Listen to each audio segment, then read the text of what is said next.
Bismillahirrahmanirrahim. Assalamualaikum warahmatullahi wabarakatuh. Waalaikumsalam.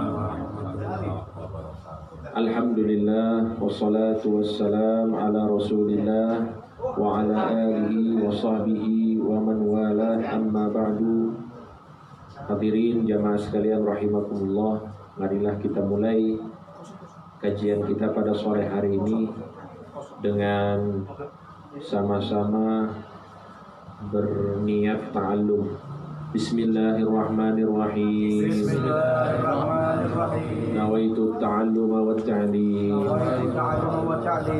wal mudzakarata wa tadhkir wal naf'a wal intifa' wal ifadata wal istifadah wal hatha ala tamassuki bi kitabillahi wa sunnati rasulih sallallahu alaihi wasallam wa du'a ila al-huda wa dalalata ala al-khairi ibtigha'a wajhillahi wa mardatihi wa qurbihi wa thawabihi subhanahu wa ta'ala.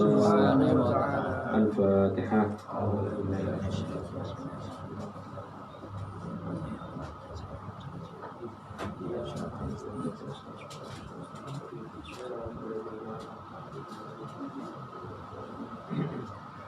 Jamaah sekalian rahimakumullah, alhamdulillah kita sudah sampai ke pembahasan bab 3.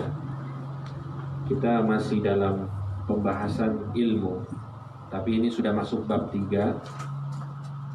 Di bab-bab yang lalu kita masih membahas tentang keutamaan ilmu, kemudian keutamaan penuntut ilmu dan orang-orang yang mengajarkan ilmu serta yang menyebarkan ilmu baik dengan lisan maupun dengan tulisan. Sekarang kita masuk ke pembahasan tentang ijtihad di dalam menuntut ilmu dan juga semangat untuk meraihnya. Nah, di sini disebutkan di bab 3 ada 3 pasal. Yang pertama, bahwa ilmu tidak akan didapatkan kecuali dengan kesungguhan. Yang kedua, tentang bersafar atau melakukan perjalanan jauh untuk menuntut ilmu. Dan yang ketiga, tentang hikayat-hikayat, bagaimana para ulama terdahulu ijtihadnya atau kesungguhannya dalam menuntut ilmu. Nah, kita insya Allah pada kesempatan ini berusaha untuk membahas 2 pasal ya, jadi pasal 1 dan pasal 2 insya Allah ta'ala. Qala Al-Habib Zain bin Ibrahim bin Smith hafizahullah ta'ala wa nafa'ana bihi wa bi'ulumihi wa bi'ulumi sa'iri salihin, amin. I'lam rahimakallah annahu kullama syarafal matlab zada ta'ab fi bulughihi wa nasab wal ulya la tudraku bil huwaina wa la tunalul ma'ali illa bisyiqqil anfus. Nah, ini beliau memulai pasal ini dengan mengingatkan kita bahwa sesuatu yang ingin kita dapatkan itu semakin dia mahal, semakin dia bernilai, pasti cara untuk mendapatkannya itu sulit dan harus ada susah payah untuk mendapatkannya. Dan derajat yang tinggi tidak akan didapatkan dengan cara bermalas-malasan, akan tetapi itu akan didapatkan dengan susah payah. Nah, ini peringatan untuk kita semuanya. Ya, kita ambil contoh saja. Kita misalnya mau uang misalnya, ya pasti kita harus kerja. Kerjanya susah payah. Semakin besar uang yang kita inginkan, semakin besar harta yang kita ingin dapatkan, pasti semakin besar juga energi ataupun usaha yang harus kita keluarkan. Maka di dalam kitab Sahih Muslim ada salah seorang perawi. Jadi di dalam kitab hadis itu ada istilahnya perawi hadis. Misalnya Imam Bukhari. Imam Bukhari itu kan merawikan hadis dari Nabi tidak langsung, karena beliau tidak berjumpa dengan Nabi. Tapi beliau memiliki guru. Guru itu meriwayatkan hadis dari gurunya, dan gurunya sampai kepada Rasulullah SAW.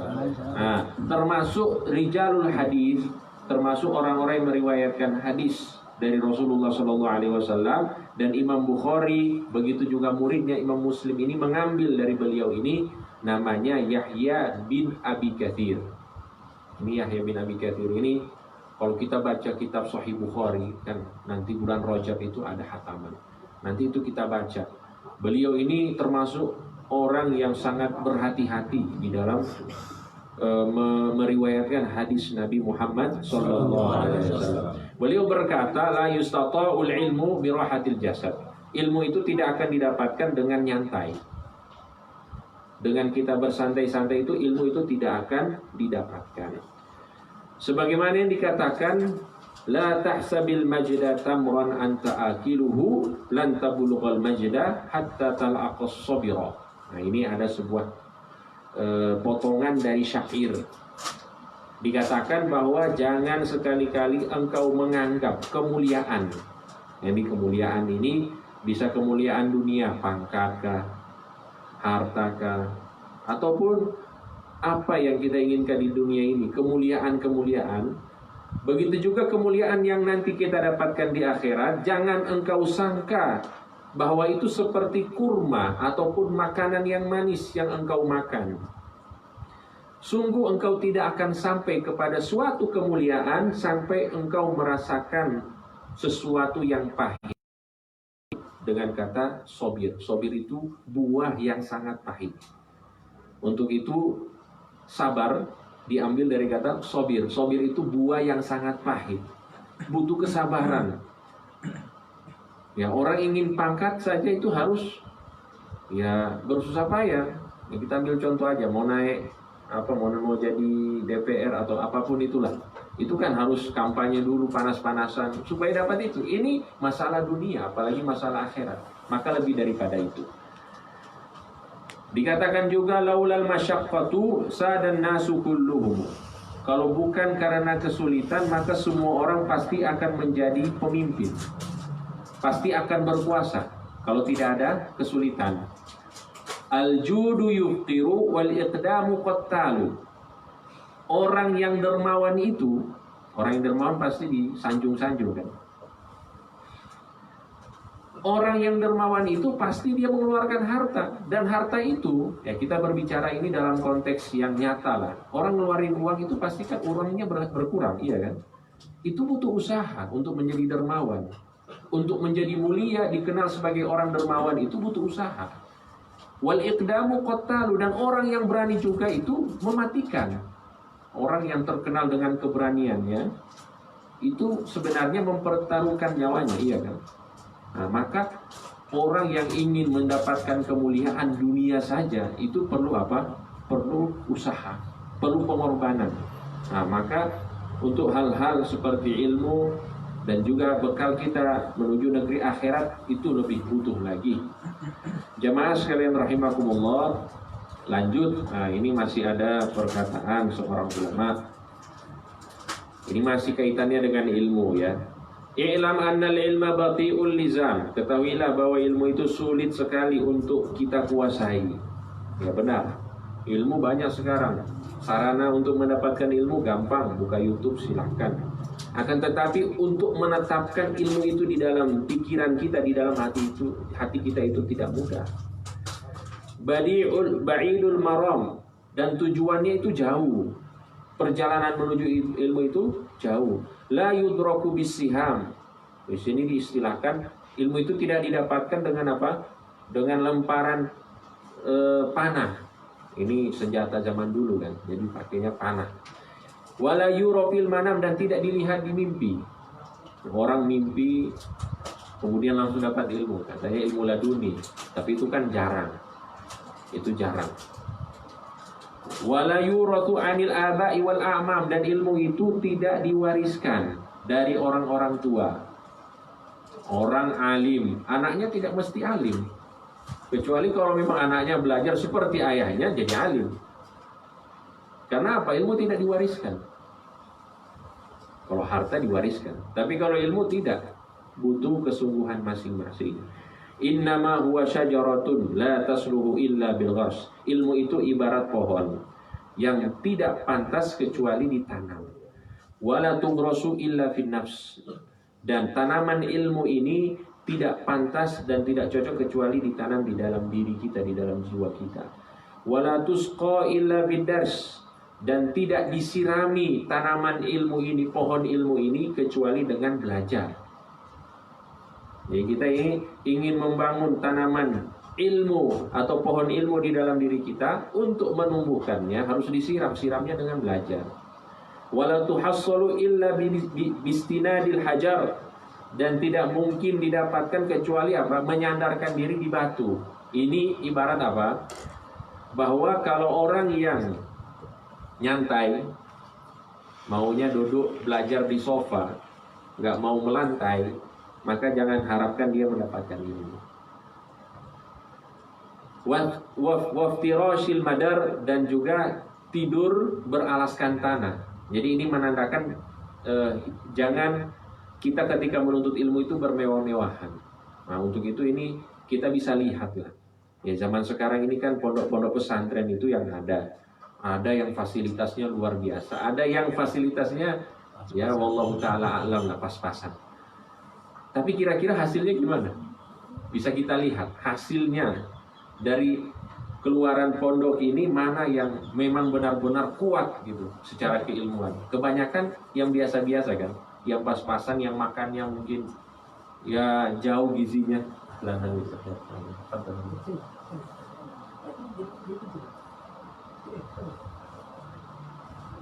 Jadi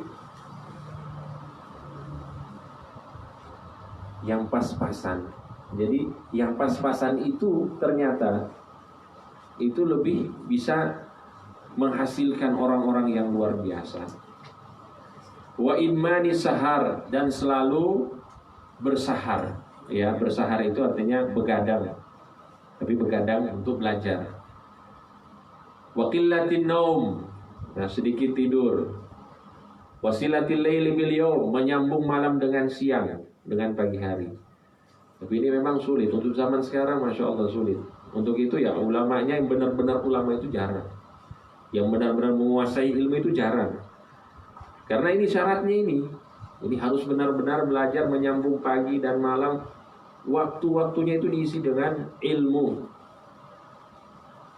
Bahkan saya punya dulu teman itu, beliau dari Ethiopia. Ini sedikit cerita. Beliau ini dulu kuliah jurusannya tarbiyah, ya, pendidikan. Tapi beliau itu hafal Alfiyah Ibni Malik. Ada kitab Nahwu itu namanya Alfiyah. Bukan cuma Alfiyah yang dihafal, syarahnya Alfiyah dihafal. Penjelasan, penjabaran dari kitab Alfiyah, Hasyiatul Khudori itu beliau hafal. Jadi saya ketika belajar dengan beliau satu kamar, beliau jelaskan tanpa buku gini. Saya pegang buku, beliau jelaskan saja dengan hafalannya, dengan masya Allah penjelasan yang sangat luar biasa. Padahal beliau itu ya bukan bidangnya, kalau sesuai kuliah itu beda. Saya tanya itu gimana kok bisa ente hafal satu kitab itu? Jadi Hasyiatul Khudori itu ya ini mungkin lebih dari ini tebal dihafal. Gimana cara hafalnya? Katanya saya itu pada saat belajar dan ingin menghafal itu, saya tidak pernah tidur malam selama itu, mungkin beberapa tahun. Kalau mau sudah ngantuk, badannya itu diikat di kasur atau di ranjang itu supaya tidak tidur untuk bisa menghafal. Dia tidak izinkan tubuhnya untuk merasakan nikmatnya tidur. Nah, itu contohnya. Nah, maka hasilnya ya luar biasa. Wala yudrikuhu illa man anfaqal ain wajata 'alal ain. Nah, dan orang yang ingin mendapatkan ilmu dengan sempurna, maka dia harus infakkan matanya, artinya supaya bisa melek untuk belajar gitu. Kalau kita juga sering melek tapi nonton biasa. Ayadhunnu man anna man ashghala naharahu bil jam' wa lailahu bil jima' yakhruju minal fuqaha. Nah, ini istilahnya pertanyaan tapi mengingkari, istifham ingkari. Dalam bahasa Arab dikenal istifham ingkari. Bertanya tapi dia sudah mengingkari lebih dulu. Apakah mungkin seseorang yang sibuk pada siang hari dengan mencari harta, kemudian di malam hari dengan berjima, maksudnya berhubungan badan suami istri, kemudian bisa keluar menjadi seorang ahli agama? Gak mungkin katanya. Artinya pagi-pagi waktu siangnya itu dipakai untuk apa? Untuk kerja. Malamnya bersama istri. Kapan belajarnya gitu?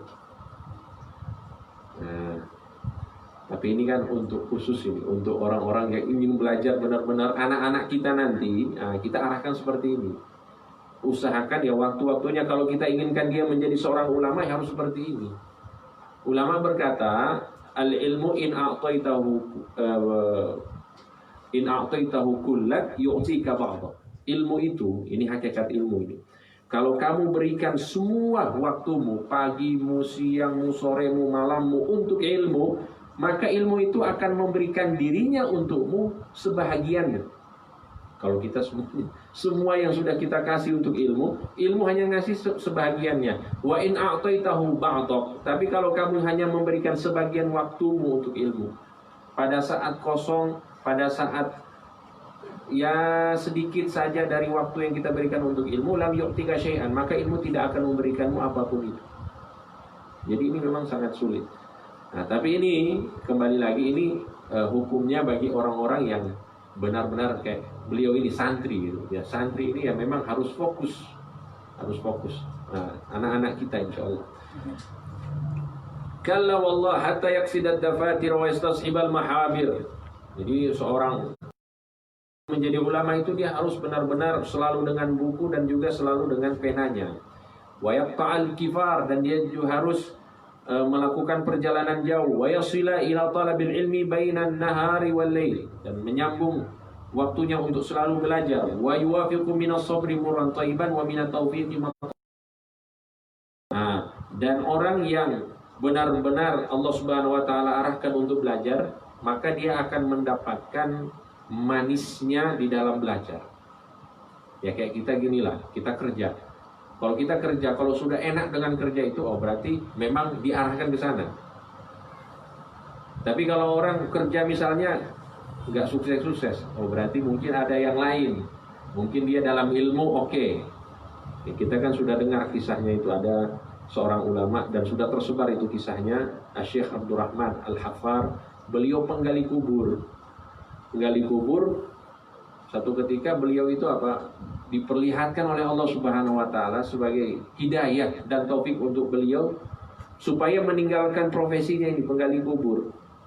Karena apa? Beliau melihat ternyata pada saat gali kubur, dan kuburan ini dimiliki oleh penuntut ilmu, orang yang belajar, santri. Yang satu orang yang membiayai santri. Nah, ini juga keutamaan jamaah sekalian. Orang yang belajar dan orang yang membiayai orang yang belajar, anak kita ataupun siapapun dia, itu dapat kemuliaan. Apa yang dilihat oleh Abdurrahman Al-Hafar ini, dia lihat di dalam kubur, pas dia masuk liang lahat itu tidak dilihat oleh orang lain. Dia melihat taman sorga berada di dalam kubur tersebut. Ini yang meninggal santri. Kemudian yang satu meninggal kakaknya membiayai adiknya ini yang belajar. Maka keutamaan yang sangat luar biasa. Nah, jadi insya Allah ini pertama ya, masih ada sambungan sedikit insya Allah. Jamaah sekalian rahimakumullah. Nah, kemudian Al-Habib Abdullah bin Alawi Al-Haddad berkata, wa khudh min ulumid dini haddan muwaffara fa bil ilmi tasnu fil hayati wa fil hashri. Ambillah ilmu agama dengan banyak, karena dengan ilmu engkau akan menjadi mulia di dunia dan di akhirat. Wa bil jiddi was sabril jamili tahullu fi fasihil ula fastausi bil jiddi was sabri. Dengan kesungguhan dan kesabaran engkau akan masuk ke dalam surganya Allah Subhanahu wa taala. Orang yang sungguh-sungguh di dalam berilmu, kemudian setelah dia berilmu dia beramal, karena tujuan ilmu itu. Kita berilmu banyak-banyak kenapa? Ya beramal. Kalau sudah beramal, maka kita butuh kesabaran. Wa tawassaw bis sabri. Maka butuh kesabaran. Kalau dengan kesungguhan dan kesabaran, insya Allah yang akan didapatkan oleh kita fasihil ula, surga yang begitu luas. Amin ya rabbal alamin. Walillahi durru al-Imam Suyuti rahimahullah ta'ala fi khutbati al-ashbahi wan nadahir. Nah, ini agak panjang ini. Ya, saya lanjut. Kurang lebih sama artinya seperti tadi.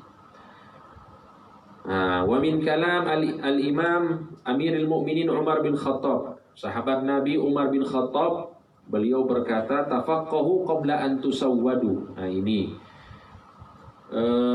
belajarlah kalian agama sebelum kalian dijadikan pemimpin. Artinya sebelum kalian menjadi tokoh, menjadi imam masjid kah, menjadi ustadz, ataupun menjadi tokoh masyarakat, harus ada ilmu agama. Qala al-Imam Nawawi, Imam Nawawi berkata, maknahu artinya ijtahidu fi kamali ahliyatikum wa antum atba' qabla an tasiru sadatan. Bersungguh-sungguhlah kalian sebelum kalian bersungguh-sungguhlah kalian untuk menyempurnakan keahlian kalian. Kita ambil umum lah begini. Misalnya kita ini mau jadi bos, misalnya jadi bos ya, Pak. Berarti pekerjaan yang kita geluti itu harus kita kuasai. Karena kalau kita bos gak menguasai pekerjaan kita, bisa dibodoh-bodohi oleh bawahan dia kan. Begitu juga di dalam berilmu, kita menjadi imam kah, imam masjid, imam apapun itu, menjadi ustadz ataupun menjadi tokoh, itu harus ada ilmu terlebih dahulu. Menyempurnakan pada saat engkau menjadi pengikut sebelum menjadi yang diikuti, menjadi follower itu selama menjadi follower itu kita harus apa? Kita harus benar-benar belajar. Selama menjadi santri ya benar-benar kita harus belajar. Sebelum kamu menjadi pemimpin-pemimpin, fa innakum idza sirtum sadatan matbu'ina imtana'tum minat ta'allum. Karena kalau sudah jadi bos, sudah jadi imam, sudah jadi tokoh, itu sangat sulit untuk belajar. Kenapa? Lirtifa'i manzilatikum. Karena posisinya udah tinggi. Ya malulah kan. Sudah ustadz, sudah imam, masa mau belajar. Saya punya pengalaman soalnya, ada dulu masuk di masjid. Ya ada salah satu masjid. Pas di masjid itu ada salah seorang imam itu tidak terima gitu. Akhirnya tidak terima, ada masjidnya itu kita masuki dan kita taklim, kita mengajar. Maka imamnya itu apa? Pada saat ini pengajian beliau bertanya, dan pertanyaannya itu ini pertanyaan yang menurut saya tidak penting gitu. Karena mungkin ingin memperlihatkan bahwa dia ini banyak yang dia tahu, atau ada yang dia tahu saya tidak tahu gitu. Tahu. Apa pertanyaannya ini agak ini ya. Saya tidak tahu apakah penting atau tidak. Beliau bertanya begini.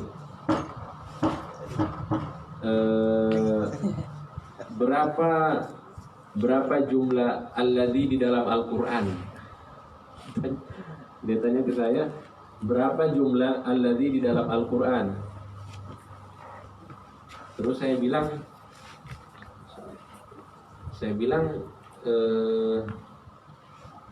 wallahu a'lam, maksudnya ya saya juga nggak pernah hitung gitu kan jumlah alladzi. Kemudian beliau jawab sendiri, jumlahnya sekian. Oh berarti dia udah tahu, tapi ingin menguji gitu supaya kelihatan dia itu ada kelebihan lah. Nah ini ya jangan sampai kita seperti itu. Artinya ya tidak menutup kemungkinan jenengan-jenengan di sini menjadi tokoh. Bahkan ada yang mungkin yang sudah menjadi tokoh. Nah, untuk memperkuat ketokohan kita. Ya, tapi ini bukan niat supaya kita itu menjadi orang yang dikatakan pintar. Tapi ini memang tanggung jawab ya, supaya kita benar-benar bisa menunaikan tanggung jawab kita dengan baik. Karena kalau sudah menjadi tokoh itu sulit untuk belajar, agak sulit. Lirtifai manzilatikum wa kathrati ashghalikum, karena akan banyak juga kerjaan-kerjaan.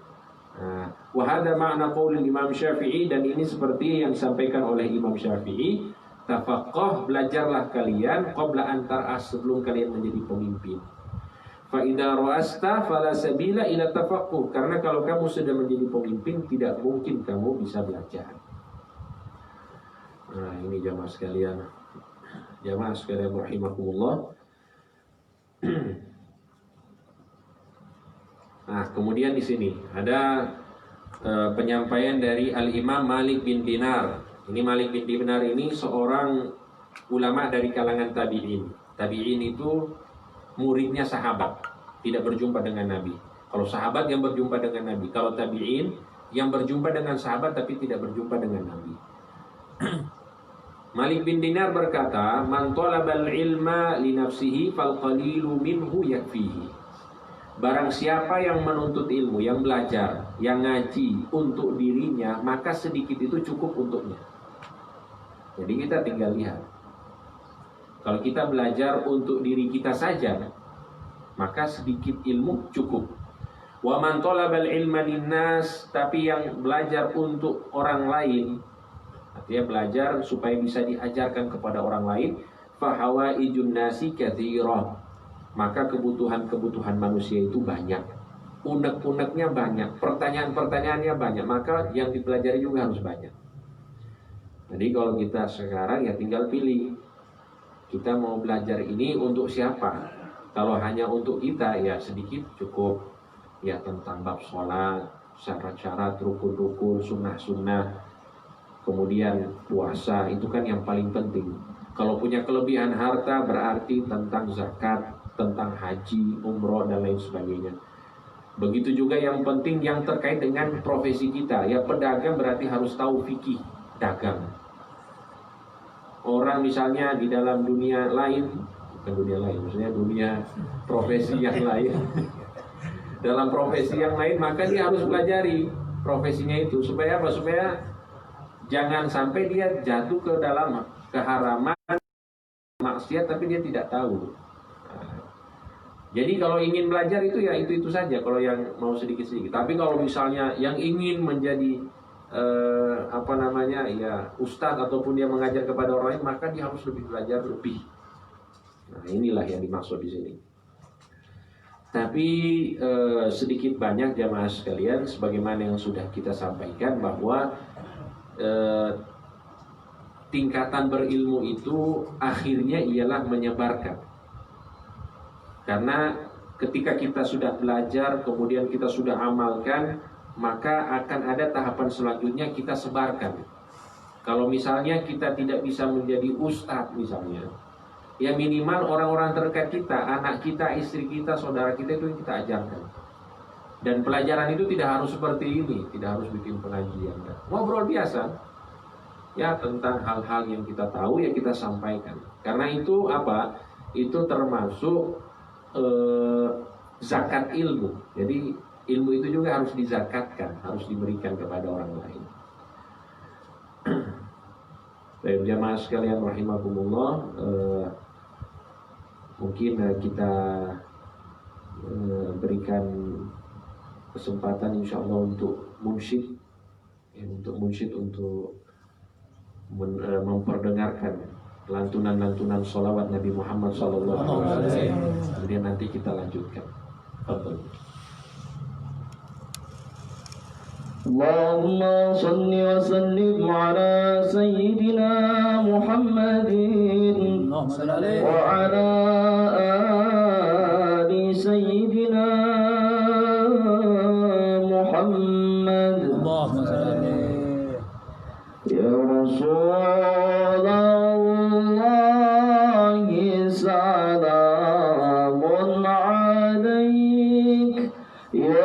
رفيع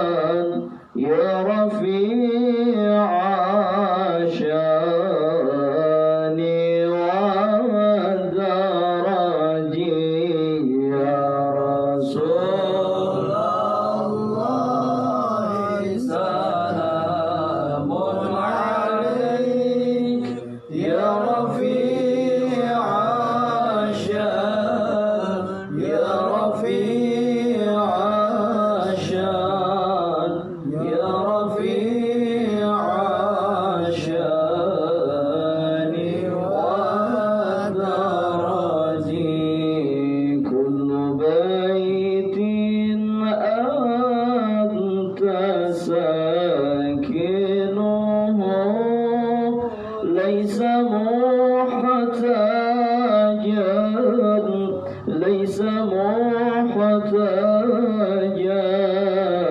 ليس محتاجا إلى سرج يا رسول الله سلام عليك يا رفيع الشان يا رفيع الشان يا رفيع الشان ودرجي ومريض أنت عائده قد أتاه الله قد أتاه الله قد أتاه الله بالفرج يا رسول الله سلام عليك يا رفيع الشان يا رفيع الشان يا رفيع الشان ودرجي وزمان أنت حاكمه زلم فيه زلم فيه زلم فيه من العوج يا رسول الله سلام عليك يا رفيع الشان يا رفيع الشان يا رفيع الشان ودرجي وجهك الميمون حجتنا يوم تأتي الناس يوم تأتي الناس يوم تأتي الناس بالحجج يا رسول الله سلام عليك يا رفيع الشان يا رفيع الشان يا رفيع الشان والدرج فجزاك الله خير جزاء يا منير الكون يا منير الكون يا منير الكون بالبلد يا رسول الله سلام عليك يا رفيع الشان يا رفيع الشان يا رفيع الشان ودرجي كل يوم النار تجيف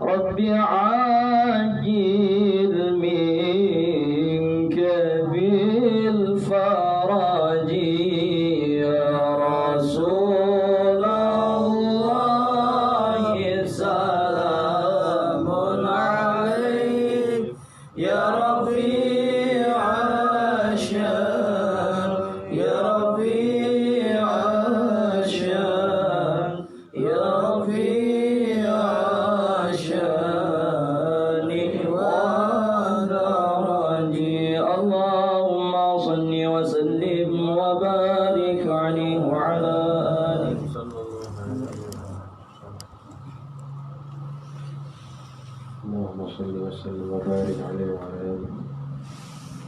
Tadi di qasidah disampaikan kullu baitin anta sakinuhu laisa muhtajan ila suruj. Setiap rumah yang engkau tinggali itu tidak membutuhkan lampu, wahai Rasulullah. Jadi rumahnya Rasulullah itu ada lampu. Akan tetapi kalau ada Rasulullah, wajah Rasulullah itu lebih terang daripada lampu. Jadi ada satu kisah Sayyidatina Aisyah, beliau ini sedang menjahit, kemudian jarumnya jatuh. Cari-cari jarumnya itu tidak kelihatan. Ketika masuk Rasulullah SAW, terang, langsung terang kamar itu, dan langsung dapat Sayyidatina Aisyah langsung mendapatkan jarum tersebut. Allahumma shalli wa sallim wa barik alaihi. Jamaah sekalian rahimakumullah, masuk ke pasal 2 fi safari wa tirhali li talabil ilmi, tentang melakukan safar, melakukan perjalanan jauh untuk menuntut ilmu. Ini masih ada kaitannya dengan tahun hijriyah ya, hijrah. Istilahnya apa? Hijrah dari tempat tertentu ke tempat lain. Ya, niatnya bisa macam-macam. Kalau niatnya baik, insya Allah, nah itu membawa kebaikan untuknya dunia akhirat. Misalnya dia berpindah untuk menuntut ilmu, maka insya Allah dia akan diangkat derajatnya oleh Allah Subhanahu Wa Taala. Begitu juga misalnya dia berpindah dari suatu tempat ke tempat yang lain untuk merubah keadaan. Tempat yang ditinggali itu mungkin solihinnya sedikit, orang-orang baiknya sedikit. Nggak harus pindah kota, enggak. Dari kecamatan ke kecamatan misalnya, atau desa ke desa. Mungkin desanya ini yang muslihinnya ini orang-orang yang memperbaiki keadaan dikit. Nah, maka dia pindah. Nah, ini juga termasuk ya hijrah. Dan insya Allah orang yang berhijrah karena Allah Subhanahu Wa Taala, nah itu mudah-mudahan ya, kalau dia benar-benar hijrah, ini bukan hijrah-hijrahan, ya, bukan cuma model hijrah. Maksudnya ini sekarang kan lagi viral-viral hijrah. Hijrah yang bagaimana? Hijrah benar-benar karena Allah Subhanahu Wa Taala. Bukan lagi viral hijrah ya semuanya hijrah. Viral goes semuanya goes. Ya, mohon maaf, ini nggak ada tujuan apapun. Artinya ini hijrah benar-benar karena Allah gitu. Ingin merubah keadaan yang dulu bukan alim menjadi alim, yang dulunya kurang baik menjadi baik. Nah, ini yang dimaksud di sini. Dikatakan Al-Imam Ahmad bin Hasan Al-Attas, "Lau lam takun fit tanaqquli min mautinin ila mautinin faidah lama amara bihil maula." Kalau misalnya berpindah dari satu tempat ke tempat yang lain tidak ada faedah, maka tidak mungkin Allah Subhanahu Wa Taala perintahkan kita untuk berpindah ke tempat yang lain. Apa ayatnya? Alam takun ardullahi wasi'atan fatuhajiru fiha. Bukankah bumi Allah Subhanahu Wa Taala ini begitu luas untuk kalian bisa berpindah dari tempat ke tempat yang lain? Jadi kalau misalnya kita ambil contoh lah ya, kita kan rata-rata pedagang misalnya, pelaku usaha. Kalau misalnya di tempat ini kita sudah berusaha semaksimal mungkin nggak dapat, fatuhajiru fiha, coba hijrah, cari tempat yang lain. Kalau bisnis ini mungkin tidak cocok untuk kita, cari bisnis yang lain, insya Allah itu cocok untuk kita. Karena apa? Karena kalau misalnya kita mengeluh dengan keadaan ini, kita ambil contoh supaya lebih bisa kita pahami. Kita misalnya mengeluh kepada Allah karena kesempitan rezeki. Padahal kita ini yang ortodok, artinya tidak mau berpindah. Pokoknya saya dari dulu orang tua saya sudah seperti ini, saya mau seperti ini saja. Ternyata di masanya itu sudah tidak relevan lagi, sudah tidak cocok. Dia pertahankan itu bisnis misalnya. Kemudian dia mengeluh kepada Allah karena dia fakir. Maka Allah Subhanahu Wa Taala akan mencela dirinya nanti di hari kiamat. Bukankah bumi Allah ini luas? Bukankah pekerjaan itu banyak? Bisnis itu macam-macam. Kenapa engkau tidak coba yang lain? Fatuhajiru fiha. Begitu juga kalau misalnya kita berada di tempat yang minoritas. Nah ini sehingga itu para ulama ada sedikit pembicaraan di sini. Para ulama itu berbeda pendapat terkait tinggal di tempat mayoritas non-muslim. Misalnya di negara barat itu hukumnya apa? Kalau misalnya kita bisa melakukan ibadah di sana dengan leluasa, maka hukumnya boleh-boleh saja. Kalau misalnya makanan dan minuman yang halal mudah kita dapatkan, boleh-boleh saja. Tapi kalau misalnya sulit kita untuk ibadah, makanan minuman yang halal sulit kita dapatkan, maka haram hukumnya kita tinggal di tempat seperti itu. Kalau misalnya kita beralasan saya tidak boleh ibadah di sini karena negaranya melarang, maka dia meninggal, dia akan dicela oleh Allah Subhanahu wa taala. Karena apa? Bumi Allah itu begitu luas. Nah, jadi begitu. Nah, di dalam menuntut ilmu juga demikian jamaah sekalian, sehingga tidak heran Nabi Muhammad SAW bersabda. Ini hadisnya dhaif. Hadisnya apa? Dhaif. Hadis dhaif itu secara periwayatan boleh, yang penting di dalam fadhailul a'mal, di dalam sifatnya itu hadis-hadis yang berkaitan dengan keutamaan amal itu tidak masalah. Ini hadis sudah sangat populer ya. Utlubul ilma walau bisin. Tuntutlah ilmu walau sampai ke negeri Cina. Kenapa hadisnya seperti ini? Mungkin bertanya-tanya, kenapa harus negeri Cina? Kita pasti sudah bisa menerka-nerka. Al-Habib Abdullah bin Abil Haddad berkata, As-Sinu iqlimun ba'id. Cina itu adalah negeri yang jauh. Min ab'adil mawadi'. Bagi orang Arab, Cina itu jauh banget. Iya kan? Jadi kalau orang Arab dulu itu mau bilang tempat yang jauh itu di Cina. Kalau kita kan dari sini London gitu. Tergantung tempatnya. Orang Arab bilang tempat yang paling jauh itu Cina. Qalilun minan nasi man yasilu ilaihi li bu'dihi. Sedikit orang yang bisa sampai ke Cina karena jauh. Fa idza wajaba 'alal muslim an yatlubal ilma wa in kana fi hadzal mahallil ba'id.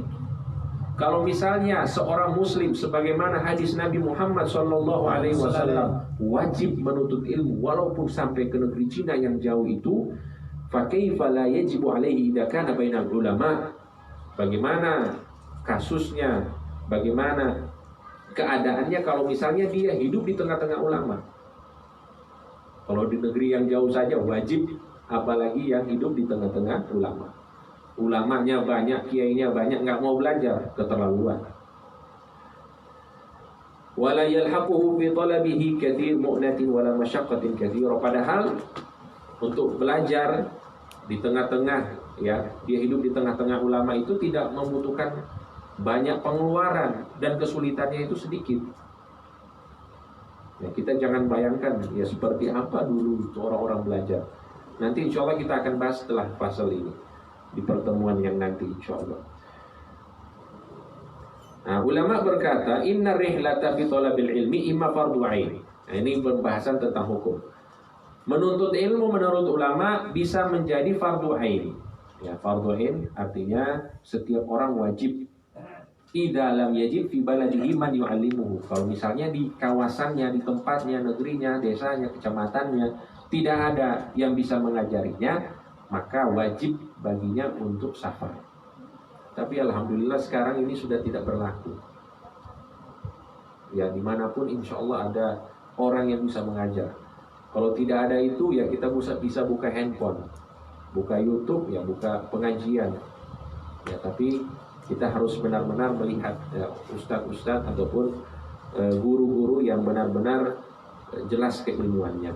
Au mandubun muraggabun fihi idza kana li talabi ziyada. Sunnah hukumnya melakukan safar menuntut ilmu bagi orang yang ingin tambahan ilmu.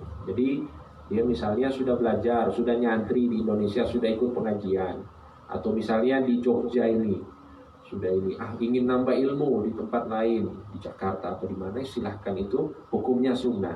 Misalnya saya sekarang dari Gorontalo, saya sudah belajar dengan ulama-ulama setempat, ingin tambahan ilmu. Di Jogja banyak ulama, di sini ada pesantren Krapyak, banyak ulama, banyak kiai, banyak habaib. Nah ini hukumnya sunnah, hukumnya sunnah.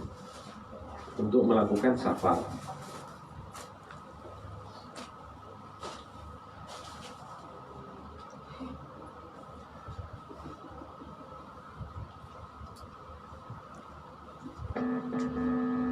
Baik, jamaah sekalian. Tes.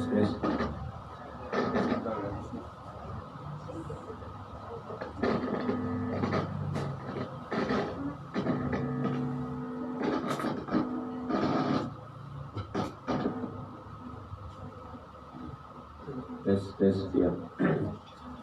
Baik, jamaah sekalian rahimakumullah, Al-Habib Abdullah bin Al-Haddad berkata, yang bagi lil insan Allah yastaqirra makanahu. Tidak seyogianya seseorang itu diam di tempat. Misalnya jenengan orang Jogja, jangan cuma di Jogja tok gitu. Sekali-sekali jalan ya. Tapi saya lihat rata-rata ini muka-muka petualang rata-rata. Pak Anton namanya ya. Kemana-mana ini. Suka jalan-jalan. Bal yasiru fil ardi la'allahu an yara akmala minhu. Jadi dia harus jalan-jalan supaya dia bisa melihat tempat yang lebih baik daripada tempatnya. Fa dia bihi in qadara ala dzalika wa sa'adahu al-hal wal waqtu. Kemudian dia ikuti apa-apa yang baik yang dia dapatkan dari tempat lain. Au yara mu'tabiran, atau dia bisa mengambil pelajaran, fa ya'tabir au yufid au yastafid, atau dia memberikan manfaat atau mengambil manfaat. Ya, intinya kalau orang keluar itu insya Allah dia terbuka wawasannya, dan itu terbukti. Orang yang cuma di tempatnya tidak kemana-mana, itu pemikirannya tertutup, ya, karena dia gaul, dia tidak melihat hal-hal yang lain. Ya, kita ibaratkan seperti katak di dalam tempurung lah, merasa apa yang dia miliki itu sudah sangat luar biasa, padahal dunia ini begitu luas. Imam Syafi'i berkata, ini kaitannya dengan safar. Ini umum ya, bukan cuma menuntut ilmu. Beliau menyebutkan manfaat dari melakukan safar. Beliau berkata, rahimahullah ta'ala, tagharrab anil awtani fi talabil ula. Ya, keluarlah dari negerimu untuk mendapatkan kemuliaan. Wasafir, dan bermusafirlah. Fafil asfari khamsu fawaidi. Di dalam safar itu ada 5 manfaatnya. Tafarruju hammin, menghilangkan kegalauan. Sumpah kita kalau satu kota terus. Kalau di tempat kita terus, di rumah, di desa, di kota itu pasti sumpah. Sekali-sekali keluar kan. Nah, kita kan kalau misalnya ini liburan kemana gitu, iya kan? Nah ini biasa. Ini manfaat dari safar. Tafarruju hammin. Apalagi zaman corona ini kan, masya Allah kita diisolasi lama, maka ya harus keluar. Kalau saya setiap minggu alhamdulillah keluar. Jogja Solo itu kan tiap minggu alhamdulillah. Walaupun ya 2 jam, walaupun nggak jauh gitu. Yang penting ada apa? Di situ ada tafarruju hammin, menghilangkan kegalauan. Waqtisabu ma'isyatin, dan juga bisa menyambung hidup. Orang biasanya merantau itu sukses, biasa. Orang yang merantau itu sukses, sehingga tidak heran ya. Dulu ya orang tua kita ya, orang tua saya misalnya dari Hadromot, orang tua Pak Nasir dari India, datang ke Indonesia itu sukses. Sukses karena apa? Merantau, menyambung hidup. Wa ilmun, dan juga akan mendapatkan ilmu. Wa adabun, dan juga akan mendapatkan adab, belajar hidup. Itu akan mempelajari adab juga. Wa suhbatu majidin, dan juga akan mendapatkan teman-teman yang baik. Ya, tapi tergantung ya tempat apa dulu ya. Tapi insya Allah dia akan mendapatkan kawan-kawan baru dan teman-teman. Jadi ada 5: menghilangkan kegalauan, menyambung hidup, mendapatkan ilmu, kemudian meningkatkan kualitas adabnya, dan juga mendapatkan kawan-kawan.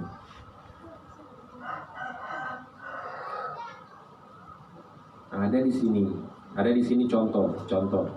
Ada sahabat Nabi yang bernama Jabir bin Abdullah. Jabir bin Abdullah ini mendengarkan bahwa ada salah seorang sahabat Nabi itu mendengarkan hadis Nabi yang dia dengar langsung dari Rasulullah SAW tentang kisos. Jadi ada satu hadis tentang kisos. yang didengarkan oleh sahabat yang lain. Kemudian hal itu didengar oleh sahabat Nabi yang bernama Jabir bin Abdullah. Jabir bin Abdullah ini sahabat Nabi. Tapi kan tidak semua sahabat Nabi itu rata pengetahuannya tentang hadis-hadis Nabi. Karena mungkin mereka pada saat Nabi masih hidup, ya ada yang fokus dengan Nabi, ada juga yang sambil kerja, ada yang kadang-kadang datang, ada yang sering. Maka Jabir bin Abdullah ini, beliau mendengar ada salah seorang sahabat punya hadis yang menjelaskan tentang kisos nanti di akhirat. Maka apa yang dilakukan? Dikatakan di sini, saya membeli onta kendaraannya, Innova. Kemudian saya melakukan perjalanan 1 bulan dari Madinah ke kota Syam, karena sahabat yang tahu hadis ini di kota Syam. Kemudian ketika aku sampai di sana, bayangkan untuk 1 hadis dia melakukan apa? Safar selama 1 bulan perjalanan, supaya dia tahu ini hadis tentang kisos. Kemudian ketika berjumpa dengan sahabat tersebut, dia berkata, "Balaghani anka annaka sami'tahu min Rasulillah sallallahu alaihi wasallam bil qisas." Aku mendengar, wahai sahabatku, bahwa engkau mendengar langsung hadis tentang kisos dari Rasulullah sallallahu alaihi wasallam. Fa khasyitu an tamut, aku takut engkau mati, au amut, atau aku yang mati duluan, qabla an asma, padahal aku belum pernah mendengarnya. Jadi lihat ini kegigihan para sahabat itu untuk tahu hadis Nabi Muhammad SAW. Perjalanan jauh untuk 1 hadis. Kalau kita ini Masya Allah banyak hadis kita baca hari ini. Dekat perjalanan insya Allah. Nah, maka ini kita harus pelajari bagaimana semangat para sahabat Nabi Muhammad SAW. Nabi Muhammad SAW bersabda, "Yuhsyarun nasu yaumal qiyamah." Seluruh manusia tanpa terkecuali akan dikumpulkan oleh Allah Subhanahu wa taala pada hari kiamat kelak. Ini di padang mahsyar. Nanti kita semuanya, jamaah sekalian, kita semuanya tanpa terkecuali dikumpulkan di padang mahsyar dalam keadaan apa? Uratan, dalam keadaan telanjang. Gurlan. Mohon maaf.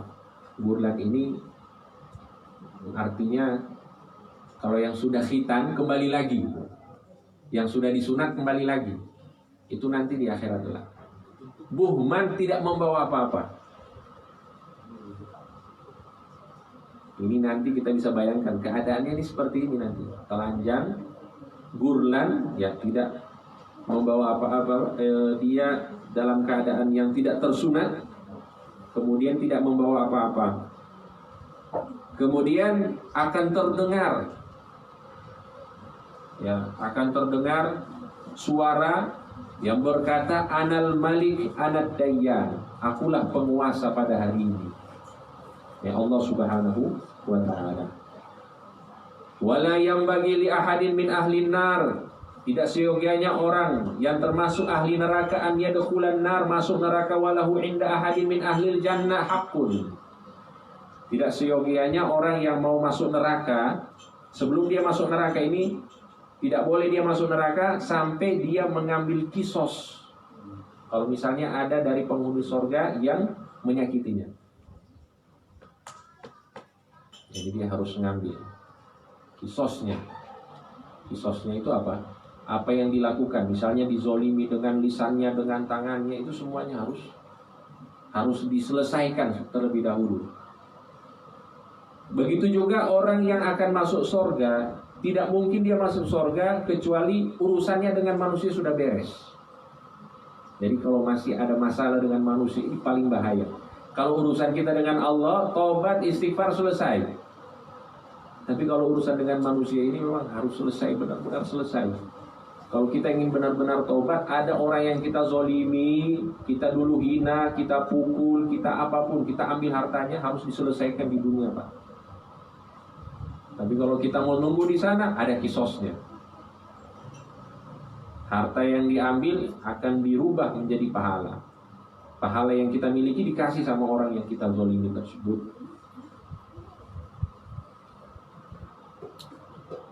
Dikatakan di sini hatta lotmah, sampai tamparan. Kita kalau nampar orang, itu nanti dikisos di sana. Kita nampar orang, kita sakiti orang, itu akan dikisos di sana.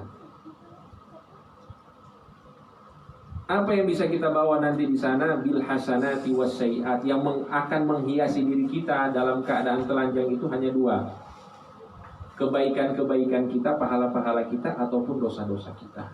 Kebaikan kita akan membuat diri kita mulia, dan keburukan ataupun dosa kita akan membuat diri kita hina. Na'udzubillahi min dzalik. Mudah-mudahan semua urusan-urusan dunia kita ini selesai insyaallah. Amin. Amin. Amin ya rabbal alamin. Saya rasa cukup sampai di sini. Terus masih ada waktu. Waktu buka masih banyak.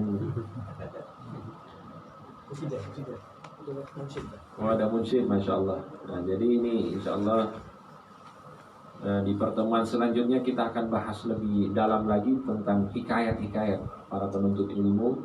Bagaimana mereka menuntut ilmu sehingga menjadi ulama-ulama yang nama mereka harum sampai sekarang ini. Ya, insya Allah kita semuanya diberikan nikmat hidayah dan taufik dari Allah Subhanahu wa Ta'ala, diberikan kemudahan untuk selalu mendapatkan ilmu yang manfaat, melakukan amal saleh, ikhlas, istiqamah, sampai kita berjumpa dengan Allah Subhanahu wa Ta'ala. Amin. Ala hadhihi niyyat wa likulli niyyah salihah jami'ah syamilah min khairid dunya wal akhirah wa ila hadratin nabi. Amin. Sallallahu al-Fatihah. A'udzu billahi minasy syaithanir rajim. Bismillahirrahmanirrahim. Alhamdulillahi rabbil alamin arrahmanir rahim. Iyyaka na'budu wa iyyaka nasta'in. Ihdinas siratal mustaqim. Siratal ladzina an'amta 'alaihim ghairil maghdubi 'alaihim waladdallin. Amin.